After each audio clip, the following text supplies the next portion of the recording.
Hello and welcome to my podcast, Whisper in the Shadows, the true story of a real-life undercover cop. I'm Michael Bates, and I was a police officer for 15 years in one of the country's state police forces. I was also an undercover cop for over 2 years, and all the episodes of this podcast are my true stories of what it's really like to be an undercover cop. Rather, I was Michael Bates. So, full disclosure, Michael is not actually my real name. It was my covert identity I used on most of my operations. Now, everyone has a notion of what undercover policing is all about. Whether you think they are a narc, a covert operative, a dog, or an undercover cop, most people seem to confuse plainclothes police with being undercover. There is a very big difference though. Most plainclothes police don't wear a uniform, so they aren't as obtrusive in public. Being covert is completely different though. You become immersed in the world of your targets. When you're a police officer, part of your role is to investigate crimes. This means you try and find evidence to prove the person you have arrested has committed that crime. Now, this evidence can consist of physical, verbal, video, and witnesses. When you're an undercover police officer though, you are the evidence, and you are the reason someone gets convicted of the crimes. That is both exciting and dangerous. So, why don't we get on with the next episode?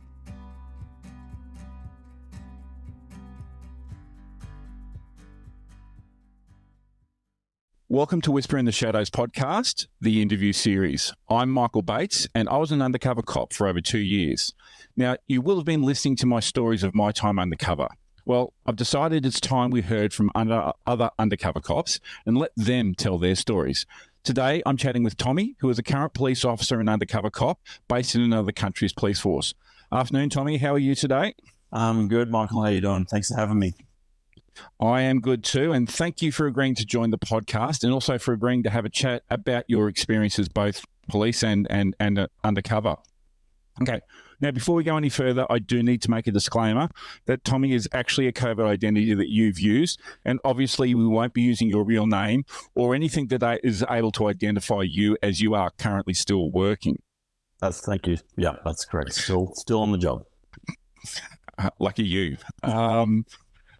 So, look, how about we start with, can you give our listeners a brief overview of what it is you're doing, both with your policing and your undercover duties, and an idea of what part of the world you're doing it in? I will say, and I think I'm allowed to say it's not in Australia, so we'll rule that out, but let's, if you can give an idea without giving it away, if that makes sense. Yeah, so I'm about a 16 to 20 hour flight from Australia as the crow flies. So, I mean, I'm in the North America region, and I have been here for over 20 years. Obviously, born and bred in Australia. I met my current wife while I was, enjoying the Southeast Asia region, and she was backpacking around. And 20 odd years later, 3 kids and 4 dogs, I'm still over here. It sounds almost like a movie script. Yeah, pretty much is. Yeah, I could write a book about it. So how did you become a police officer, firstly, and then how did you get into doing undercover work? Well, it wasn't anything I planned. When I was in the Australian Army before I moved here, and I came to the country I'm at, and I dabbled in a few different things. I was a helicopter pilot for a while. I worked in the jail, did a whole bunch of things, but it wasn't until I started looking for something a bit more stable for the family. I kind of applied for the police and took that journey, and here I am 17 years later. And when you applied for the police, is it the same sort of process there as it would have been joining the army here? And there's a lot of obviously testing and a lot of psychometric testing and that sort of thing. Yeah, it was quite a lot. It was about 18-month process. Everything from like the polygraph test, physical, medical, backgrounding. It's a pretty competitive process. So I was very fortunate to get in when I did. And do you enjoy policing in general? I still love what I do. I still have the same feelings from day one, just to where I'm at now. It doesn't feel like a job to me. It's more of I guess, lifestyle, and I'm been very, very lucky and fortunate with, the things I've seen done, people I've met. Yeah, I thoroughly enjoy what I do. That's very good, actually, because there are some of us who got very cynical very quickly. And you're still married. As someone who's been divorced twice as being a police officer, you're probably in the minority. But that's a whole different conversation. How did you get into being an undercover cop? It wasn't actually something I was even thinking of. It never even crossed my mind. It wasn't until, I did my recruit training, and then after my field coach portion of it. And after that, I kind of just fell into like a couple of friends who needed help with like an arrest team for like doing like prostitution stings. And I started helping out doing the plainclothes side of things, arresting these Johns, and kind of seeing, that kind of side of policing that I didn't even think of. And it kind of steamrolled with that, and offered a spot to go on it's kind of like a vice or a prostitution type undercover course. I can't imagine you in a small dress sitting on the corner enticing Johns. Well, funny enough, I mean, I have worn the cut off jean shorts and up and down the parking lot, getting in that conversation, and it was an eye opener, that's for sure. Just in regards to that, because a lot of people I know have sort of started to do that sort of thing. My journey was obviously a little bit different. I had someone offer me drugs, and we did a sting that way. But that whole prostitution side of things, where they portray, I know here in Australia you have to be very careful. You can't go the full outlandish, and because there's entrapment laws and things like that. Is that a common way people get into it where you're from? No, because now obviously where I'm at, the rules have changed, and even back then it wasn't illegal, the act.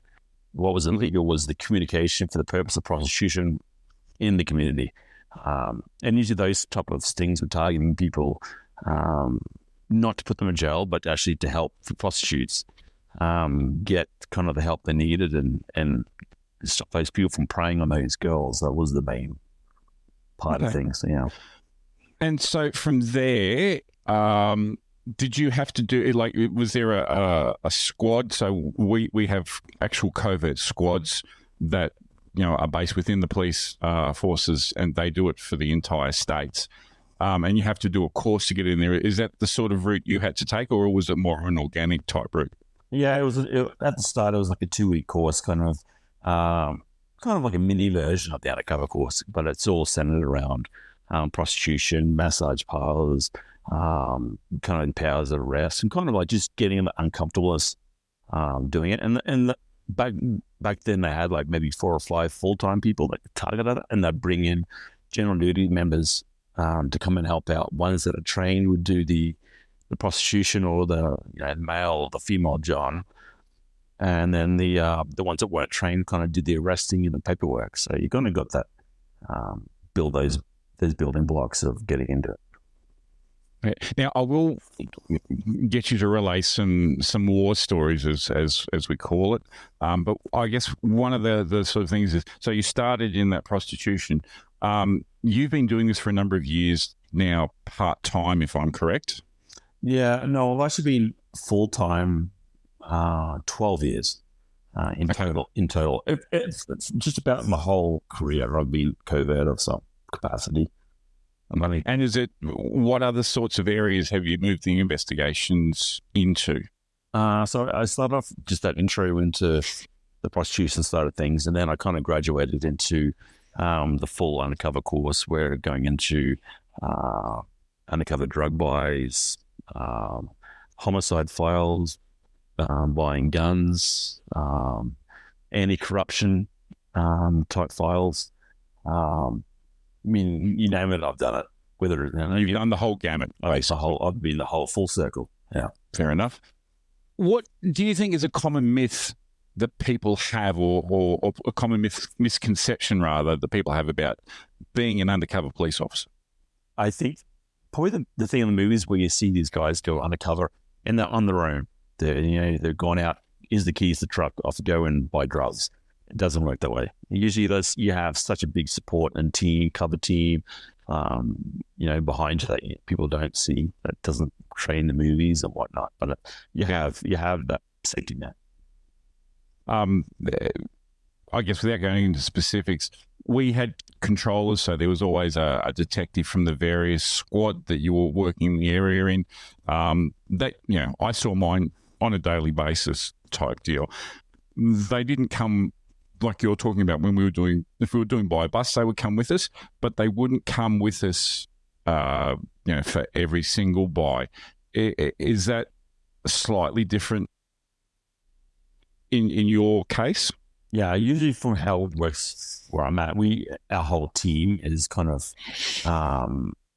when I was in the full-time team, the team was also trained in the cover as well as operators, surveillance. You kind of like have all the tools in the bag, and you go out and you do a drug buy. You have that people around you ready to act, just for the fact that so many times they've either been robbed, nearly stabbed, and like you need that. Yep. You need that backup behind you as well. Yeah, no, definitely. And I guess one of the biggest myths that we have here is, I think, when you tell people what you do, and now that I'm out, is they say, "Oh, I guess you're able to take lots of drugs and no one cares," and things like that. Do you get the same sort of questions from relatives or close friends who you have told of what you're doing? Usually, I think the difference is the people we target. We don't target like the down and out junkie that's on the street. That's not who we're targeting. We're targeting the people who are preying on those people for their own financial greed. We kind of go after the people who probably don't even use. It's solely their business is to sell drugs, make money, and think they're going to become rich. They don't. And they don't, because they get caught. They get caught. And I'm assuming the government takes most of it then. They do, yeah. From where I'm at now, they take everything. For you, what's the most difficult part of working undercover or being an undercover cop? For me, over the years, I think my appearance. It's always, I'm heavily tattooed, and I had very long beard. I don't now, but a long beard, long hair. My kids went to private school. Picking my kids up from school, and they'd be like, "Is that your dad?" Like that thing. Like, who's a drug dealer coming to pick you up? Yeah. Oh yeah. And I used to get pulled over by the police all the time and ticketed like nonstop. How did you deal with that? Because I had the same issues a couple of times when I was actually working. Doing a buy, I was pulled over by the police. But if you get pulled over in your own time, in Australia, it's acknowledged that you generally say, "Hey, I'm a copper," rightly or wrongly. But if you're in that persona, even if you're just dropping your kids to school or what have you, do you say, "Hey, I'm in the job," or how do you go about that? I'm kind of 50-50. I think it depends where I'm at and which agencies I'm getting pulled over, because some doesn't matter if you're a cop or not. They'll still give you tickets. So sometimes I will kind of hint at a little bit. Do they believe you? A lot of times, no, they don't. They come back and they ask for proof, and then they actually call the agency to find out that I actually am legit. Yeah. So yeah. Fair enough. So, sorry, you were saying when we were talking about the most thing, you said your appearance and the fact, how that affects everyday life. What are some of the other difficulties that you've found with being a UC? Disengaging when you have, What do you mean by that? Like, you're at work, you're on a file, and you're acting a certain way, and a lot of times you wear and look a certain way. It kind of helps you kind of emulate that person, and getting home and then shedding that layer is always sometimes a little difficult. Do you have to work? do you ever have to work back in general policing, whether it be uniform or plain clothes, and be that police officer again? Because I only do the UC work kind of as a need to basis, kind of part time a little bit. So I can still, where I'm at now, I can still, put a uniform on. And it's very rare, but I can still do it and operate the town that I'm in. Yeah. But if I do kind of step into that UC role again, it's usually not where I'm living.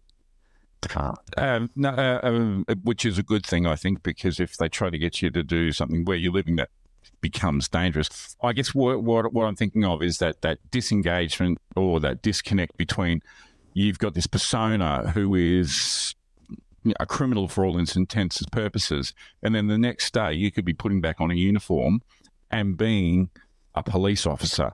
Does that cause not issues, but is there I'm just trying to think of the right word. Issue is going to have to be the right word. Does that cause any issues in regards to you going from breaking the law technically to enforcing the law the next day? Yeah, for sure.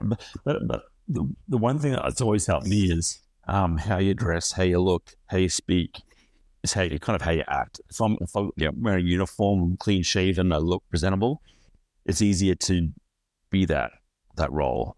But if then I can switch back, that's kind of where my skill set is. I can switch personnel from let's say a biker to a business guy that's doing frauds to a cop. Yep. I can switch between each one quite relatively easy. How do the people at your station, for want of a better word, take that switch? One of the things that a group that a lot of people found coming back from UC to uniform policing, that the older heads would think along the lines of, you're just a washed up druggie, you've been having 2 years, 2.5 years, 3 years, or however long, having fun, taking drugs, doing stupid things. You don't understand what policing's about. You now don't have that thought process of being a police officer. Do you have any pushback, I guess is the right word, from the people you work with because you have this dual role? No, not at all. Actually, quite the opposite. Because when I went back to general duties, I think 2 years ago, I went back for a 2-year stint. Mm-hmm. A lot of them were younger and junior police officers, so they kind of had so many questions, and they wanted to hear all the stories. Everyone loves a good story. They love it. Yeah, they want to hear it because a lot of them don't have any experience or exposure to it. Yeah, I want to know. So I found the opposite. Even from senior police, so what we would call the station sergeants, the senior sergeants, the ones who are running the station, or the inspectors, or that sort of thing. Yeah, even them too. Like a lot of times, they just kind of left me alone. They kind of, if you had any questions regarding drug investigations or drug work, okay, go see this guy. They kind of utilize that as an asset, a skill to them. That's really good. It would be nice if, and to some extent from what I've heard, that police forces are doing that here in Australia too, especially the one that I came from. But still, there is still that dinosaur perception, I guess, from where the police force I came from. What's something surprising that you learnt about yourself working undercover? That I can kind of think pretty quickly. What do you mean by that? Something happens, I can react, and I'm usually like a couple steps ahead. Yeah, and I can kind of think of my feet very fast. So you're good at strategizing? Yeah, and I think it's probably more luck than anything. I seem to be very lucky. Well, that plays a very big part of it. And yes, you do have to be lucky as well. I think you also have to be a little bit. The glass is always half full as well. Yeah, and I do believe you kind of create your own luck. What do you mean by that?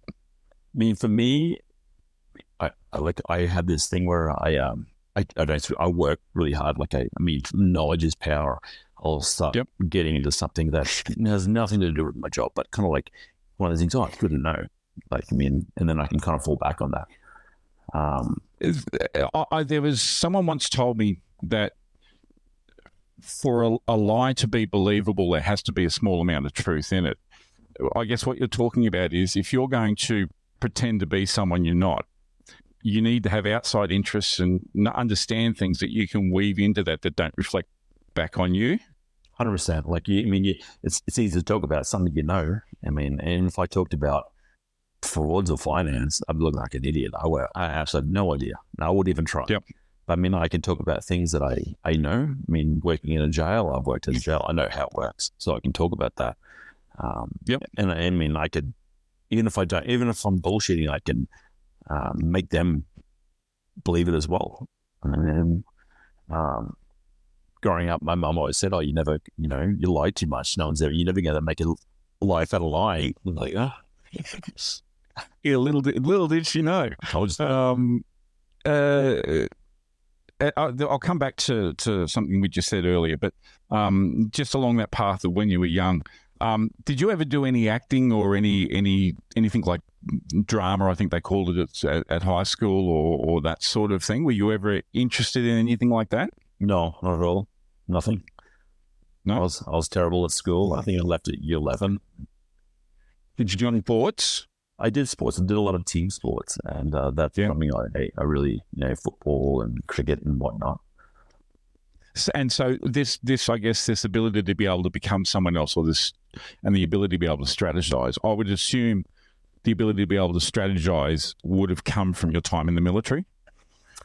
Yeah, I think so. Maybe a bit of pre-planning, but I mean, even I still do it now. If I go into a town or an area that I'm not aware of, and that I know I'm going to be operating in, I'll drive through and I'll see what everyone else is wearing, like kind of like the people that I'll be targeting. What kind of clothing are they wearing? What do they look like? What's on their feet? That kind of thing. So I kind of prepare myself. I don't just wing it.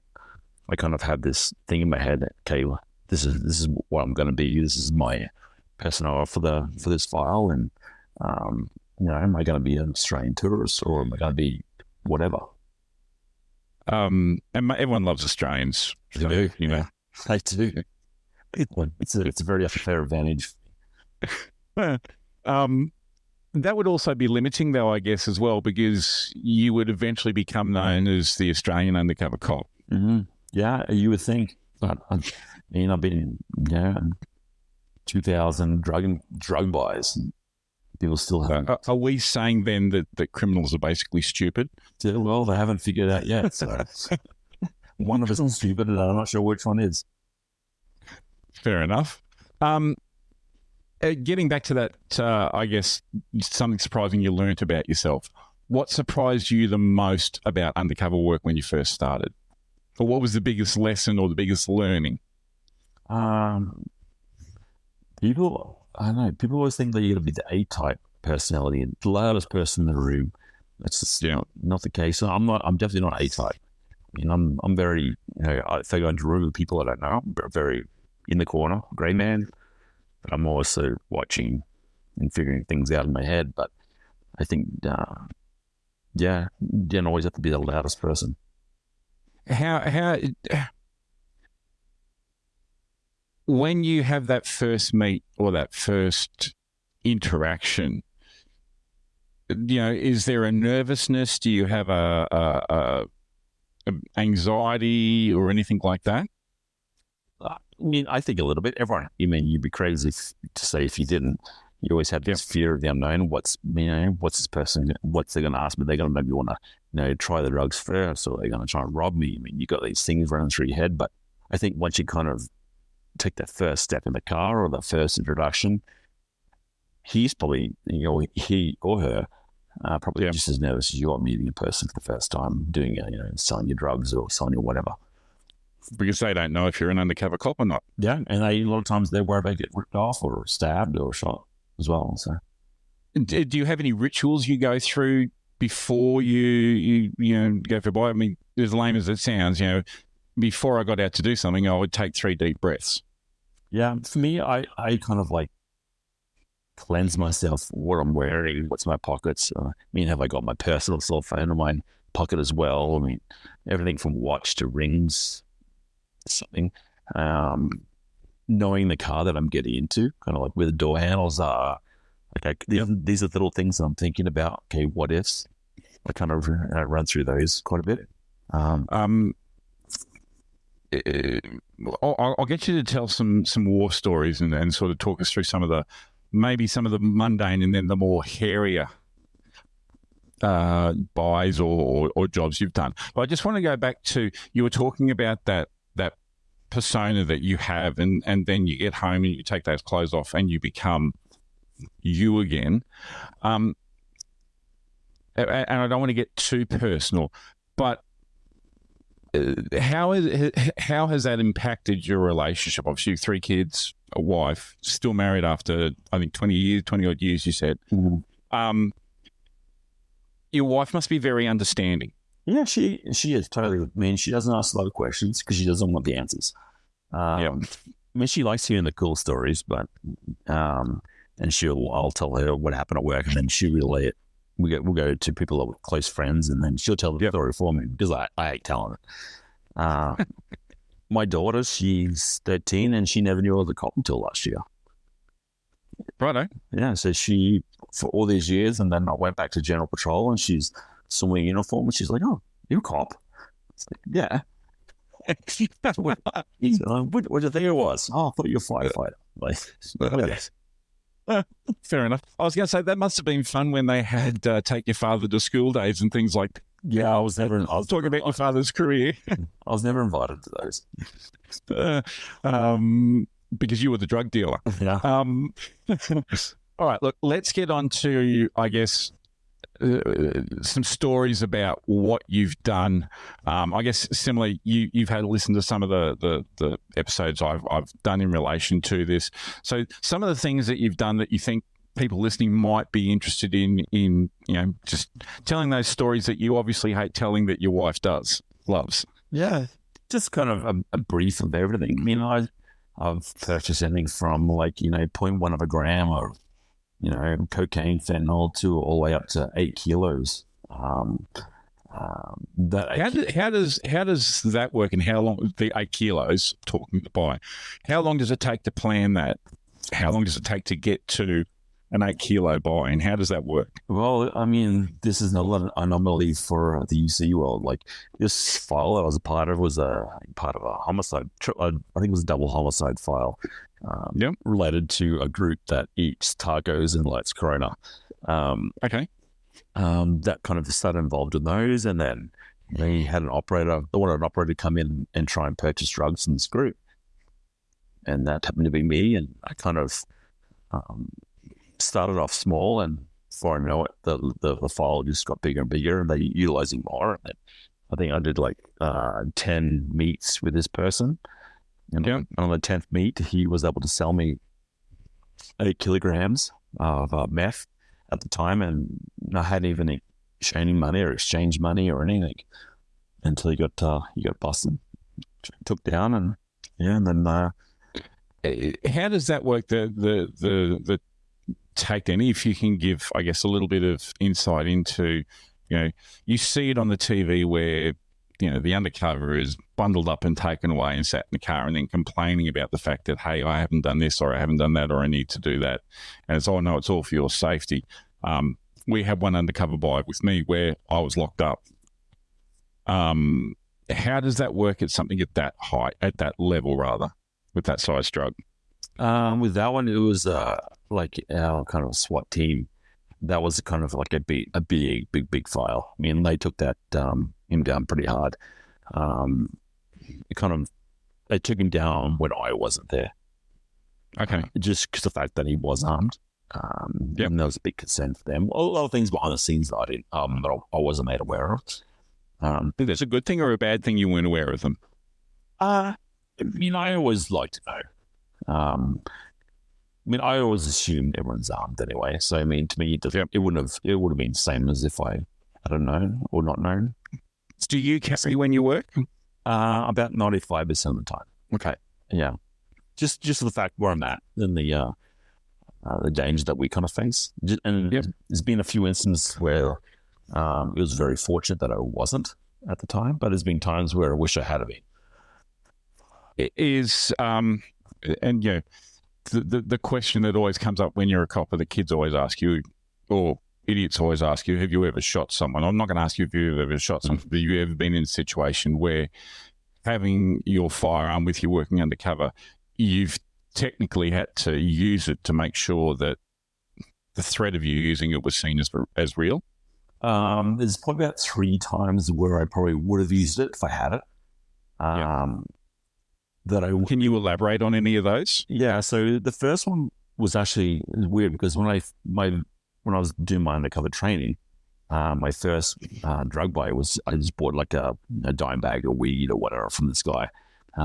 Fast forward about a year later, the same guy I was buying crack from, and he obviously hadn't been busted in between. No, it was kind of like a training thing, so he was let go. Okay.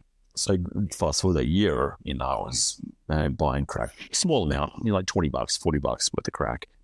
Yep. And it was just taking too long for his guy to turn up, and he wanted to chip off my crack as kind of a fee to bring it in his dealer.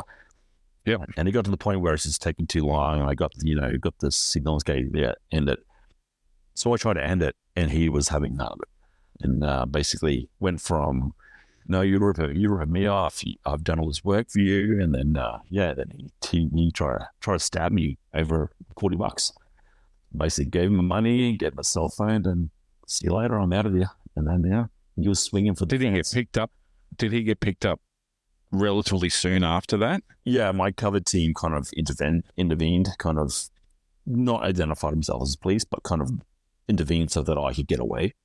And then 20, 30 minutes later, then General Patrol picked him up and arrested him for robbery, and we got the money and the cell phone back. Well, that's always good. Hopefully you didn't use the cell phone to call anyone. Yeah.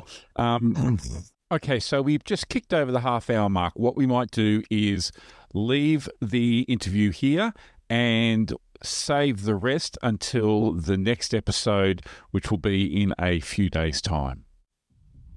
Thank you for listening to Whisper in the Shadows, the interview series, the true stories of real-life undercover police officers. I hope you've enjoyed that episode. In the next episode, we'll explore more exciting stories from undercover cops from around the world. Please make sure you subscribe to the podcast so you never miss an episode. Lastly, if you're an ex-covert operative or undercover police officer, I would love to chat to you about your experiences. Or, if you're feeling dangerous, tell your stories on my podcast. Please get in contact by my email, which is whisperintheshadowspodcast@gmail.com. I look forward to you joining me next time.